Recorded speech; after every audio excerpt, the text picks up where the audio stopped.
In many of my videos and in my book about narcissists, I talk about how a narcissist does a lot to keep his victim's self-esteem as low as possible. This is one of the narcissist's weapons for controlling his victim. And of course, it's a way to assert himself at the expense of the other person. Sooner or later, this weapon works. Other factors come into play, and the victim really starts to have self-esteem problems. Added to this is the Dunning-Kruger effect, which I talk about in another video. If the victim grew up in a family of narcissistic parents before meeting the narcissist, the victim's self-esteem is initially hovering around 0. One of the consequences of narcissistic abuse from a partner or narcissistic parenting is imposter syndrome. The victim may objectively be pretty, smart, and talented, but doesn't see it. What can imposter syndrome be expressed in? A few examples. The victim is pretty, or even very pretty, really beautiful, but she herself finds hundreds of flaws in her appearance. These flaws may not exist, or may be so minor that others do not notice them or do not attach much importance to them.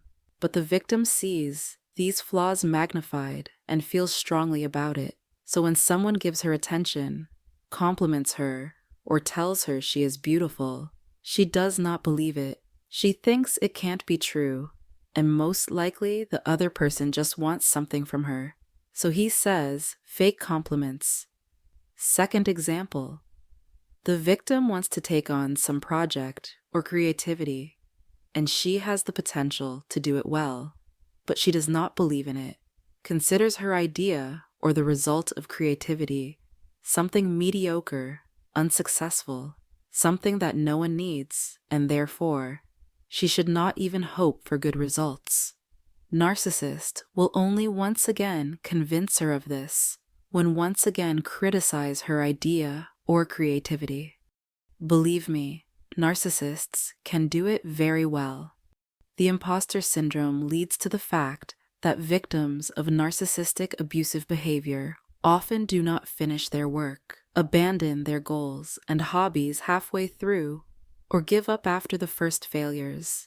Even minor setbacks become confirmation that they are supposedly failures. But it's really just imposter syndrome and a lack of your own self-belief. Third example. Some victims of narcissistic abuse often think that they will never have a normal relationship again after the narcissist, and that, at best, they will simply be alone for the rest of their lives. Some people fear loneliness and choose to hold on to the illusion of a family with the narcissist instead of believing that they can have a normal relationship and family with someone else. This insecurity about their own right to happiness is also fueled by the narcissist when he criticizes his victim's appearance, her ability to do household chores, her parenting skills, her cooking abilities, and so on. Narcissists can often say hurtful phrases to their victims, such as, "Look at yourself in the mirror, who needs you like this?" Or, "No one but me can live under the same roof with you." Or, "Who would even look at you? Be realistic." Or, "I can't imagine what kind of idiot would want to have a relationship with you. You have an unbearable character." There are many examples of such humiliating phrases, and, unfortunately, sometimes victims of narcissistic abusive behavior do believe in these phrases, at least partially, and think that no one needs them except the narcissist. It is important to realize that if you stay near the narcissist, it will be very difficult to get rid of the imposter syndrome. But even after the relationship is over, it will take time to get your self-esteem back to normal. However, you must remember that imposter syndrome is a distorted perception of reality.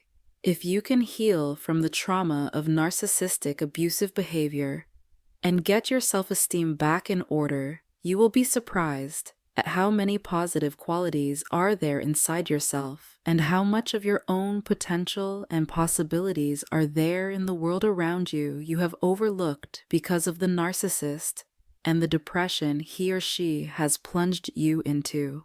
You must give yourself a chance for rebirth.